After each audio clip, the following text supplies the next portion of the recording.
Hey Evolvers, welcome back to Evolving with Tina. If you're new here, this is where we get honest about life, mindset, and stuff that actually changes how we feel.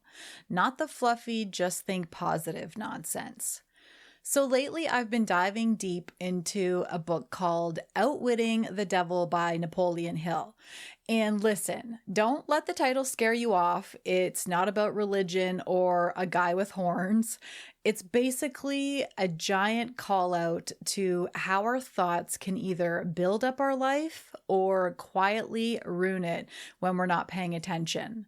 So Napoleon Hill talks about the devil, as in fear, doubt, distraction, procrastination, all the sneaky little mental habits that ruin your life when you stop running your mind. And as I'm listening, I'm thinking, okay, this is actually psychology. This is emotional intelligence. This is the stuff that we talk about every week. So in today's episode, I'm going to be breaking down 12 mindset lessons from the book, but in plain language, in real life examples, in a way that actually makes sense for how we think, feel, and move through our day. Because here's the truth.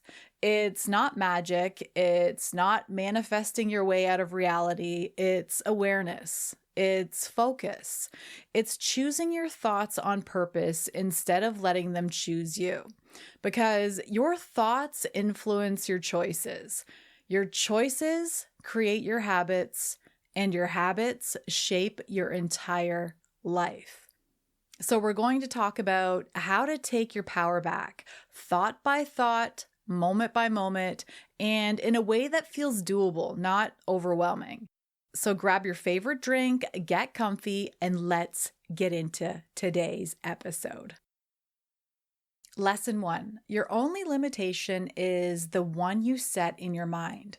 So your limits aren't real. They're self-created stories you've repeated so often that your brain really is just accepting them as truths. So the human brain doesn't know the difference between a truth and a lie. It believes what it hears most often, and especially when that voice in your own head is you talking. So when you say things like, I'm not good with money, or I'm terrible at relationships, or I'll never be able to do that, your brain quietly replies, okay, noted, and it starts finding evidence to prove you right. There's actually a name for this in psychology. It's called a self-fulfilling prophecy. You think a thought, you feel the emotion that matches it, you act in a way that reinforces it, and then you get the result you expected. It's just how the brain wires itself for consistency.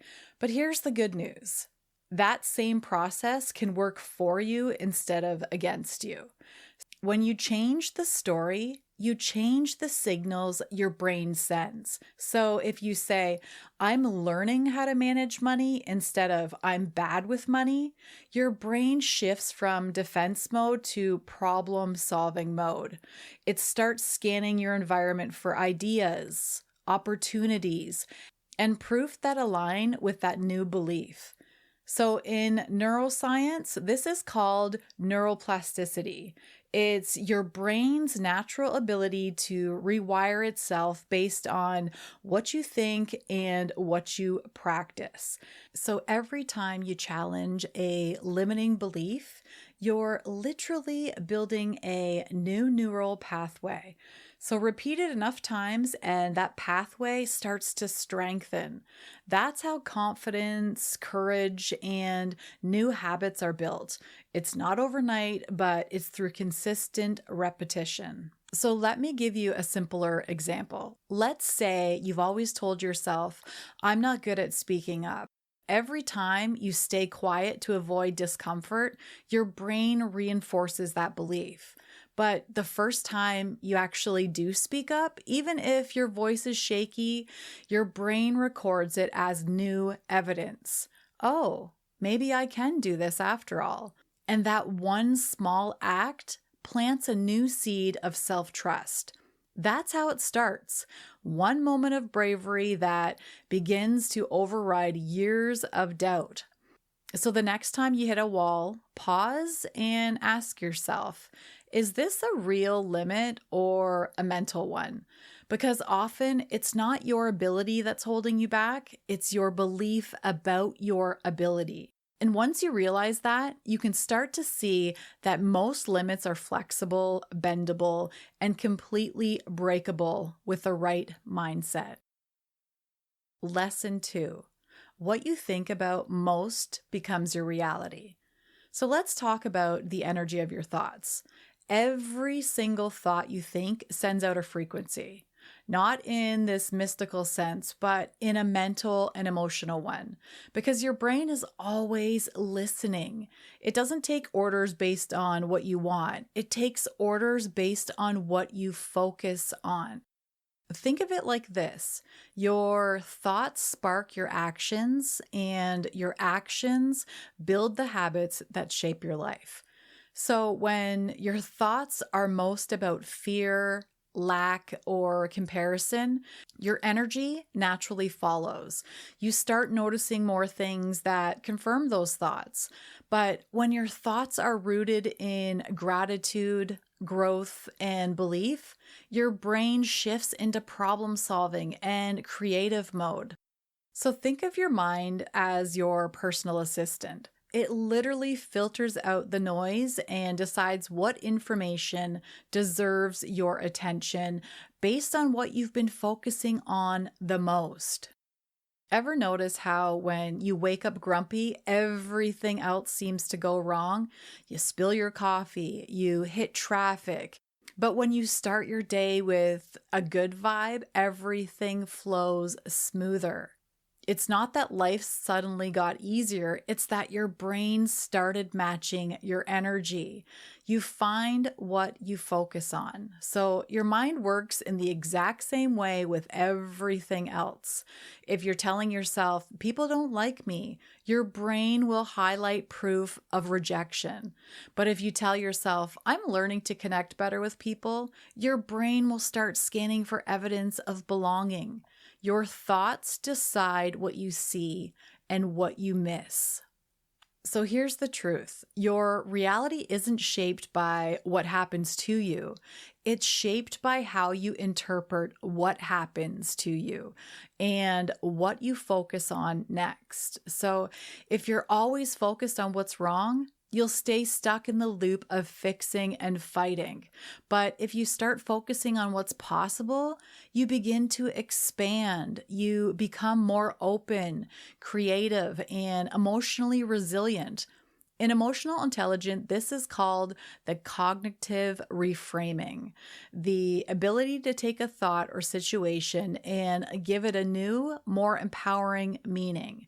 And the more you practice it, the stronger your self-awareness becomes.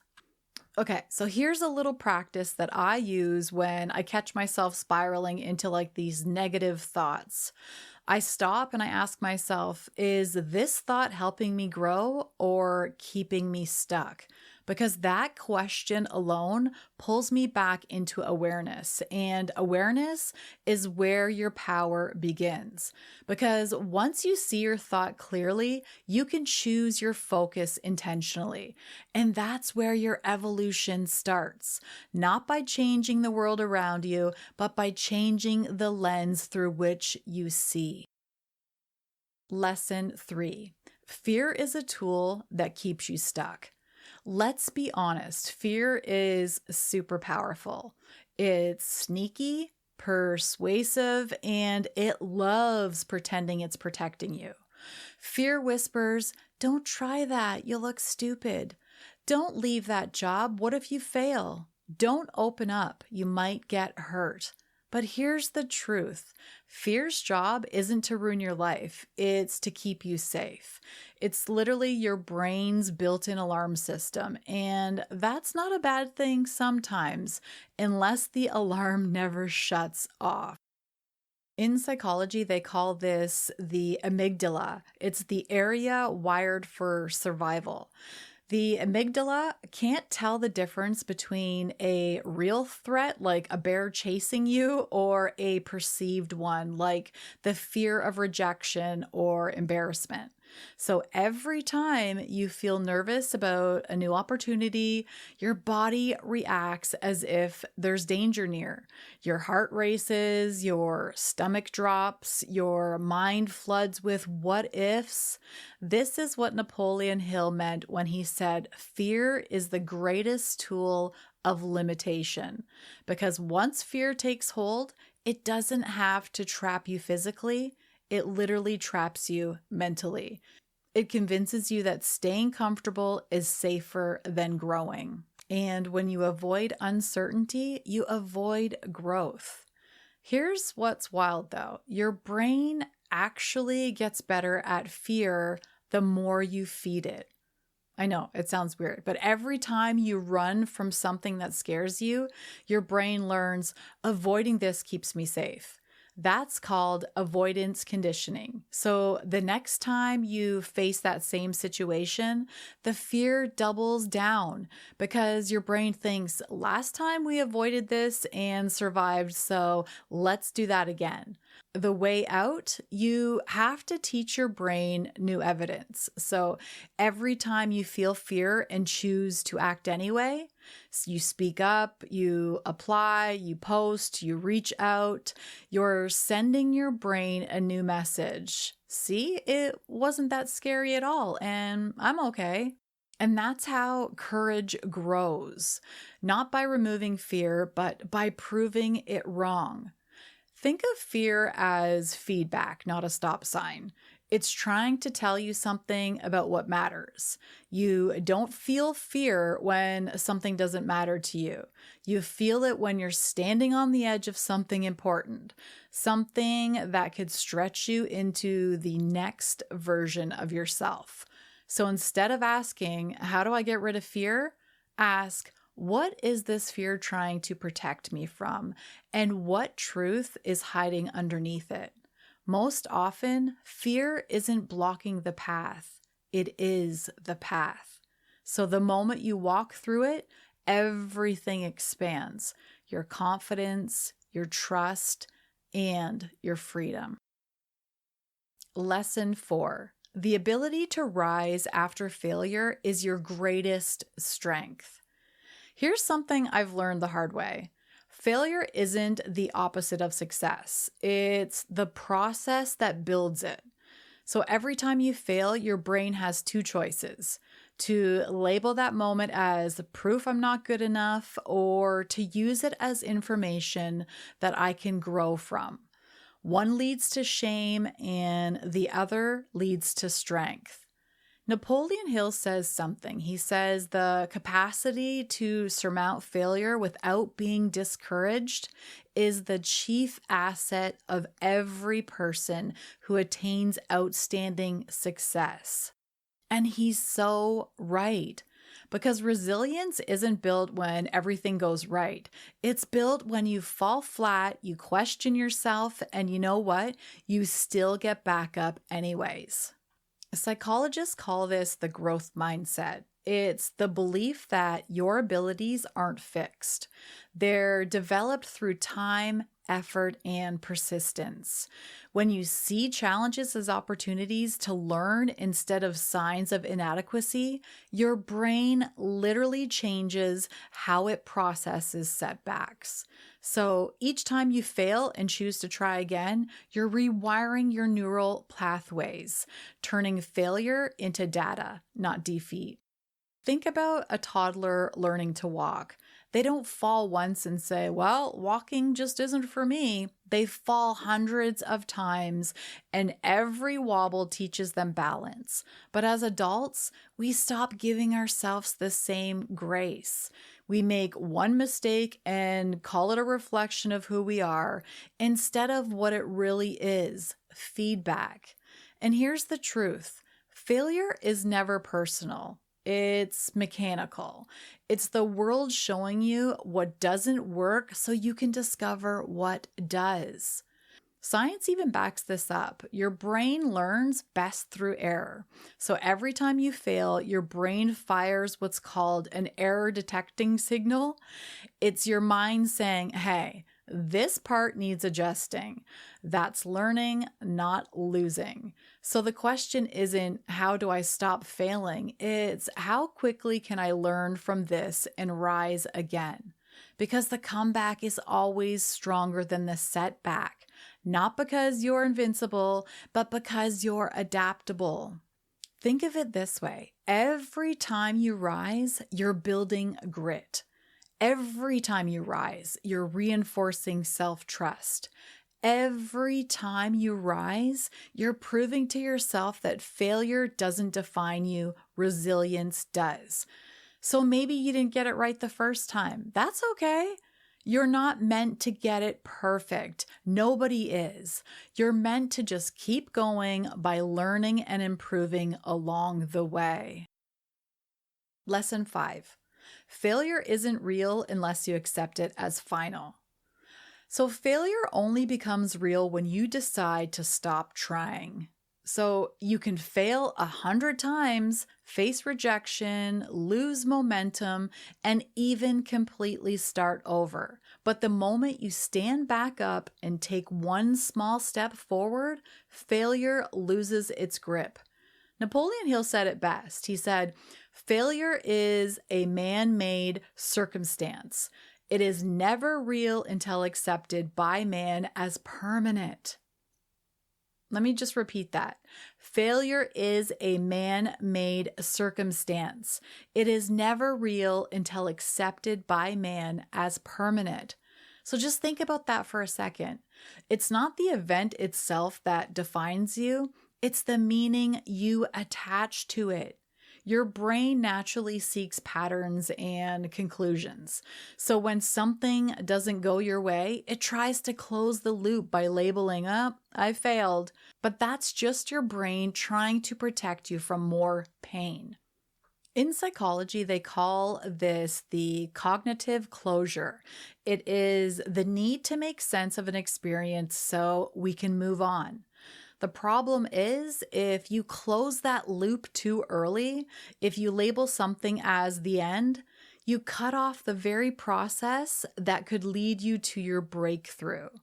And here's the truth. Failure isn't a full stop. It's literally a comma. It's a pause in your story, a moment that says, hey, wait, there's more to learn here.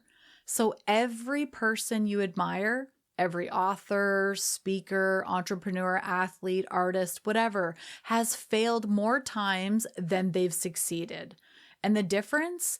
They didn't accept failure as final. They understood something powerful. Every time you fail, you gain information. You gain perspective. You gain strength. And that means the moment you stand up again, you're no longer starting from scratch. You're starting from experience. And here's what neuroscience tells us about this. It says, each time you're trying again after a failure, your brain strengthens the neural pathways connected to persistence, confidence, and ability. That's literally how resilience is built. It's not about being fearless. It's about being willing to try again, even when you're scared. Failure doesn't define you. It literally refines you. It shapes your focus, your strategy, and your character. So instead of asking yourself, what if I fail again? Ask, what if I grow faster this time because I know better? And here's the reframe that changes everything. Failure isn't something that happens to you. It's something that happens for you. It redirects you, it humbles you, it strengthens you, and clarifies what you truly want. When you stop viewing failure as final, you stop fearing it.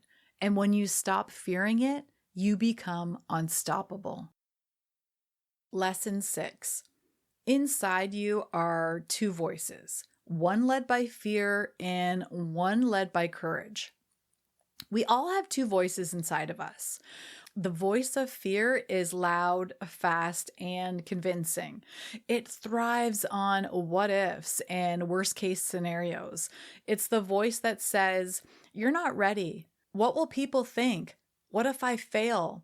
The voice of courage is quieter. It doesn't shout, it whispers. It sounds like, "Try anyway. You've got this. Trust yourself." Napoleon Hill describes these as two forces, one driven by fear and the other by belief. And every single day, you get to decide which one you follow. From a psychological perspective, these voices represent your inner dialogue, your self-talk, if you will. It's the constant conversation happening in your mind that shapes how you see yourself and how you show up in the world. Here's what's fascinating though. Your brain starts trusting whichever voice you respond to the most. So if you keep feeding fear with attention, it grows stronger. But if you start nurturing courage, even with the small, shaky steps, that voice grows louder, steadier, and more familiar. And every time you choose the voice of courage, you're strengthening a new neural pathway. And the more often you walk that path, the easier it becomes for your brain to follow it automatically.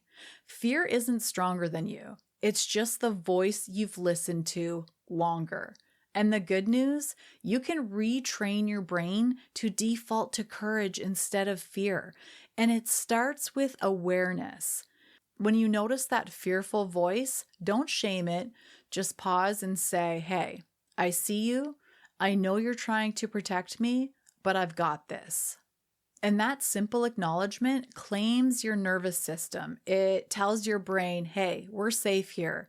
And when your body feels safe, your mind opens up to possibilities, intuition, creativity, and clarity. The voice of fear thrives in chaos. The voice of courage thrives in calm. That's why stillness is so powerful. When you slow down, when it's through journaling, walking, or just taking a few deep breaths, you give the voice of courage space to speak. Because courage isn't the absence of fear. It's the decision to move forward in spite of it. It's about trust. Trust in yourself, trust in your path. Trust that even when things don't make sense right now, they're leading you somewhere that will. So the next time fear starts shouting, remind yourself this: I get to decide which voice I follow today. Because one will keep you small and the other will set you free. Lesson 7. When your goals are clear, life moves to meet you. Have you ever noticed that when you finally make up your mind about something, things just start to align? Like you meet the right person, an opportunity shows up, a door you didn't even know exists cracks open. That's not coincidence. It's clarity in action. Napoleon Hill wrote, "Any human being who can be definite in his aims and plans can make life hand over whatever is wanted." So what he's saying is when your goal is clear, your energy becomes laser focused. And when your energy is focused, your brain starts filtering the world through that intention.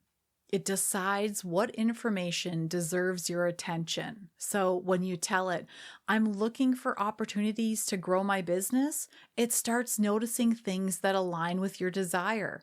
And when you tell it, "Nothing ever works out for me," it finds evidence of that instead. Your brain isn't biased towards success or failure. It's biased towards clarity. It simply amplifies what you keep repeating. That's why clarity feels like momentum. It removes the mental noise. It transforms someday into starting today. The truth is, most of us don't lack motivation. We lack direction. And when you're unclear, your energy gets scattered and you end up chasing everything and catching nothing. But the moment you say, this is what I'm doing and this is where I'm going, life starts to reorganize around that decision. So the clearer your target, the stronger your brain's reward system responds when you make progress toward it. That's why small wins feel so good. They're your brain's way of saying, yes, keep going. This matters. Clarity doesn't mean you know every step. It just means you know the direction. And when your direction is set, even your detour starts to make sense. Think of it like driving at night. Your headlights only show a small stretch of the road, but as long as you keep moving forward, more of the path starts to appear. So ask yourself this: what do I actually want? Not what you think you should want, not what other people expect. What do you want? And once you know that, start aligning your habits with that truth, because your habits are the proof of your focus. If your actions don't match your goals, it's not a lack of discipline. It's a sign that you need to create clearer visions. And when you focus your mind, you direct your life, and life in turn responds. Lesson 8. If you don't fill your mind with positive thoughts, negative ones will take over. Your mind is never empty. It's like a garden. It's always growing something. And whatever you don't plant on purpose will grow on its own. That's what Napoleon Hill meant when he said, nature will not tolerate idealness or vacuums of any sort.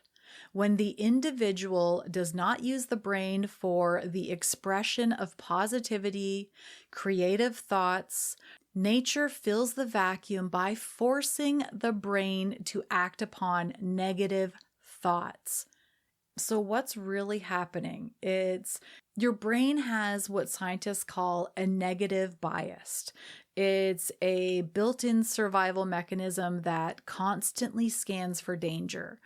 It's great for keeping you alert in real danger, but not so great when it's trying to protect you from discomfort or even change.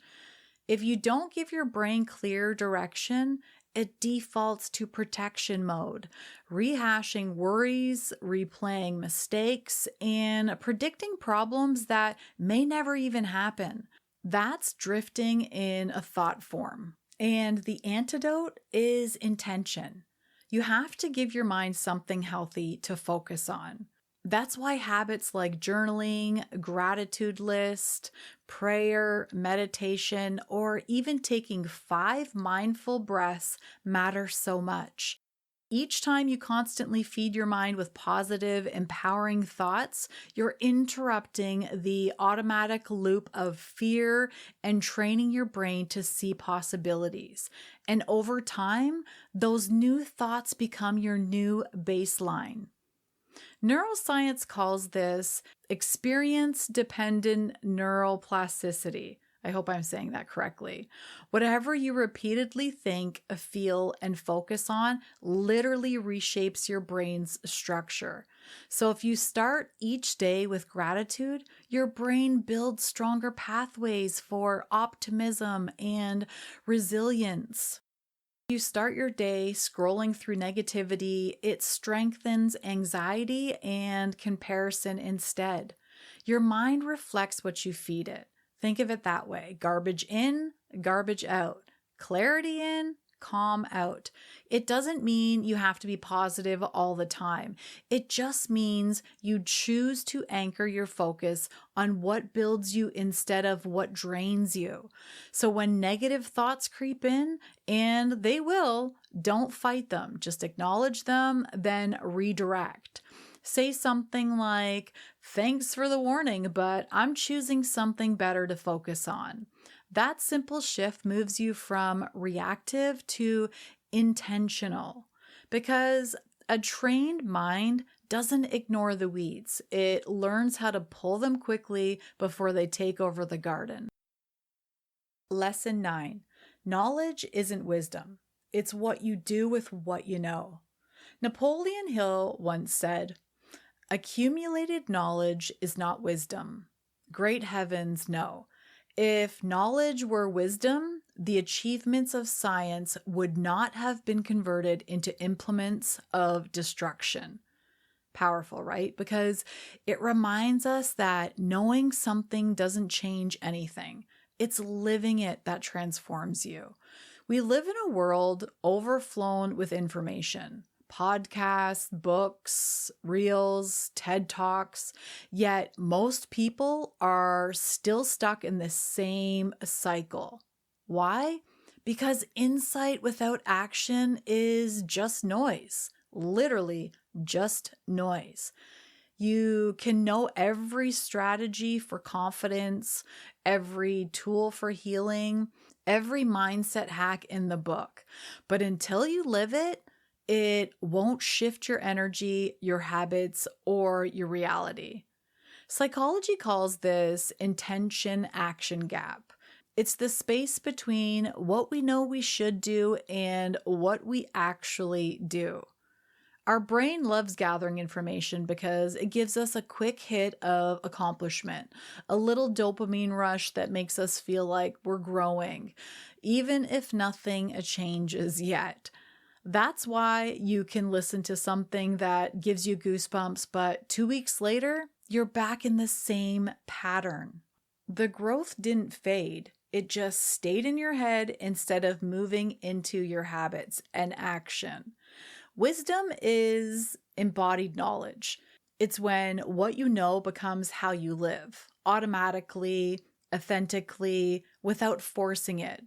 You go from knowing about boundaries to actually setting them, from knowing about gratitude to naturally feeling it in the middle of chaos, from knowing your worth to finally refusing situations that don't honor it. That's wisdom, when the lesson becomes part of your nervous system, not just your notebook. Neuroscience backs this up too. Real learning happens when the brain connects new information with lived experiences. That's called embodied cognition. It means your thoughts only stick when they've tied to real emotion, action, and reflection. So if you want to grow faster, stop trying to learn more. Start trying to live more of what you already know. You don't need another book. You don't need another course right now. You just need the courage to apply what's already inside of you. Because transformation doesn't come from accumulation. It comes from integration. Lesson 10. Time helps positive thinkers and hurts drifters. Time is neutral. It's not your enemy and it's not your savior. It simply multiplies whatever you give it. Napoleon Hill wrote this: "From what you say, I infer that time is the friend of the person who trains his mind to follow positive thought habits and the enemy of the person who drifts into negative thought habits." That one line says it all. Time doesn't change you, your habits do. And guess what? Your habits come from your thoughts. If your thoughts are grounded in gratitude, growth, and belief, time becomes your ally. It compounds your efforts, strengthens your mindset, and quietly works in your favor. But if your thoughts are rooted in fear, negativity, or indecision, time becomes a weight, because drifting, eventually unintentionally, has a cost. You can spend years waiting for the right time, the right energy, the right sign, but waiting and using time are two very different things. Time rewards direction, not intention. You can't drift your way into your dream life. You have to decide your way there. Here's what psychology and neuroscience shows us, okay? It says your brain is a pattern-making machine. The more often you repeat a thought or a behavior, the more automatic it becomes. It's called habit consolidation. It means your brain locks in what you do consistently, whether it helps you or not. So if you repeat self doubt for 5 years, you don't just have a thought pattern, you have an identity. But if you repeat self belief and aligned action, even in small ways, you're building a life that reflects your evolution. That's why time feels different depending on your mindset. To the drifter, time feels wasted, something slipping away. To the focused thinker, time feels like a partner, something working with them, not against them. Let me put it this way. Imagine two people given the same 12 months. One spends their year reacting to life, scrolling through social media, worrying all day about everything, waiting for motivation to happen. And the other spends their years creating, learning, trying, growing, failing, and getting back up. And at the end of the year, both have the same amount of time, but one evolved and the other repeated. And that's the quiet truth most people miss. Your life doesn't change in a year, your habits do. And then your year changes with them. Time isn't the healer, you are. So remember that. Lesson 11. Every hard experience carries a hidden gift. Napoleon Hill wrote, "Every adversity brings with it the seed of an equivalent advantage." When I heard that line, it kind of hit different. Not because it erased the pain I felt, but because it reminded me that even in my hardest moments, there was always something quietly forming beneath the surface. Every painful experience, every disappointment, every heartbreak carries something inside of it that can serve your growth, but only if you're willing to look for it. And I know how hard it can be when you're in it. When you're hurting, the last thing you want to hear is everything happens for a reason. Because when you're standing in the middle of pain, it doesn't feel purposeful. It just feels unfair. But here's the shift Napoleon Hill is really talking about. It's not that pain is good, it's that pain is information. It shows you where healing is needed. It shows you what matters to you most. It shows you what you no longer want to tolerate. And psychology calls this post-traumatic growth because it's the process of finding meaning and strength after hardship. Not because of the pain, but because of what you learned while surviving through it. When you go through something difficult, your brain, your body, and your beliefs are shaken. But that shaking creates openness. It makes room for new perspective, empathy, wisdom, and depth. Think about the strongest, kindest people you know. They didn't become that way because life was super easy for them. They became that way because they learned how to take something powerful and painful and turn it into purpose. They learned to say, you know what? This thing didn't break me. It built me. And every time you walk through the hardest season, you're given a choice. You can stay focused on what you lost, or you can look for what you gained. And I want to pause here for a second because I know some pain doesn't feel like it could ever carry a gift. There are losses: the loss of a child, a partner, a parent, that don't have lessons tucked neatly inside of them. There's no good reason for that kind of heartbreak. I totally get it. But sometimes the only thing that grows from pain is you still being here. The strength it takes just to breathe, to get out of bed, to just keep going day in and day out. That is the seed. Not because the loss was meant to teach you something, but because love that deep always leaves something behind. Tenderness, deeper empathy, maybe a new capacity to understand what others are carrying too. It's not about finding good in the loss. It's about recognizing the quiet strength and compassion that can take root in the soil that grief leaves behind. And sometimes the grief is quiet. Compassion, resilience, or finally learning how to let go. Pain softens the ego but strengthens the heart. It strips away that surface level and leaves you with what's real. From a neuroscience perspective, when we process emotional pain with awareness instead of resisting or numbing it, the brain activates areas connected to empathy, insight, and long-term wisdom. That's why people who face challenges often carry deeper emotional intelligence. Their nervous system has learned how to stretch and recover. So if you're in a hard season right now, don't rush to label it as punishment. Just sit with it.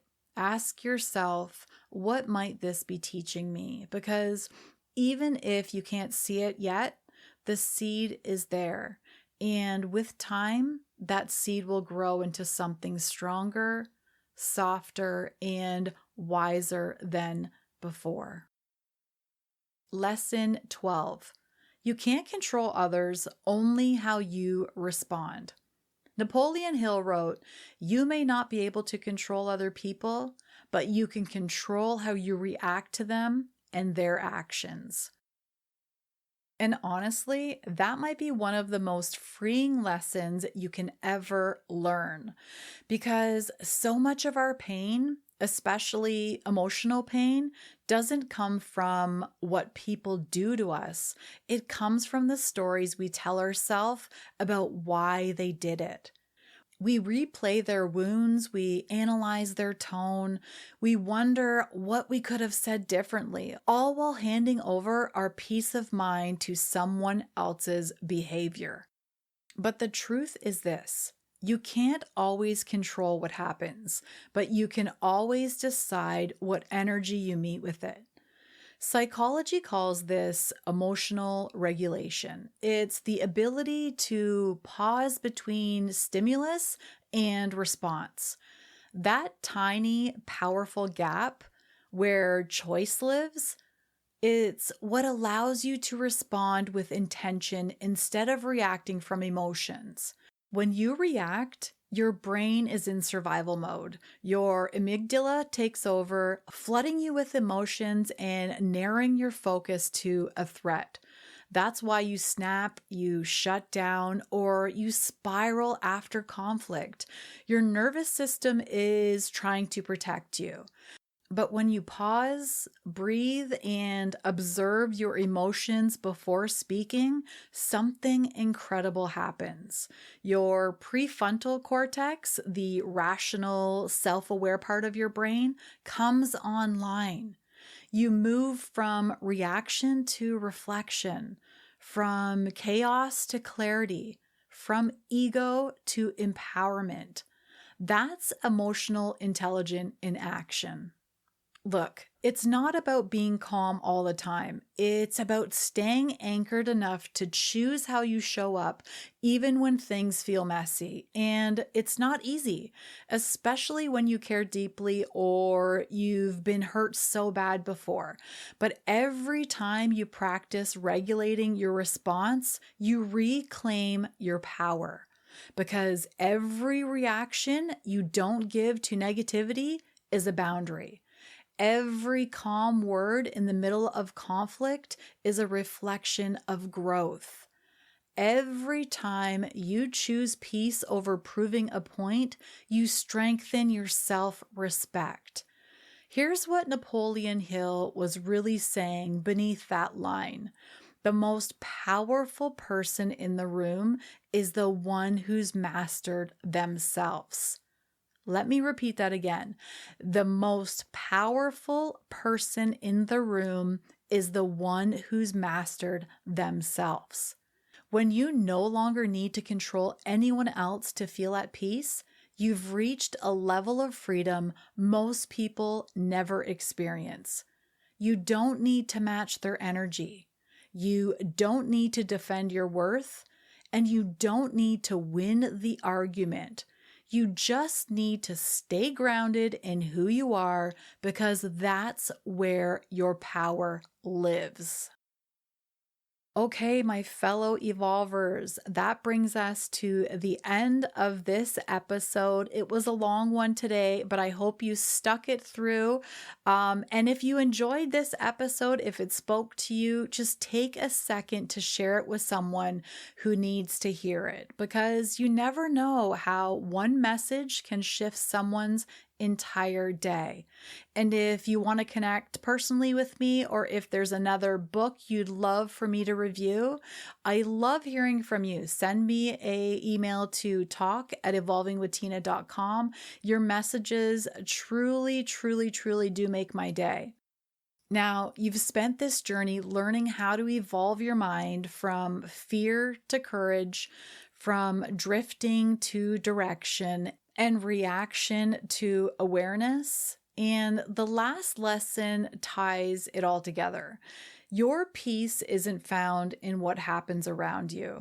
It's built by how you respond within you. That's what evolution really is. Choosing awareness over autopilot, self-trust over control, and growth over reactivity. You can't control others, but you can control your energy. And when you master that, you master your life.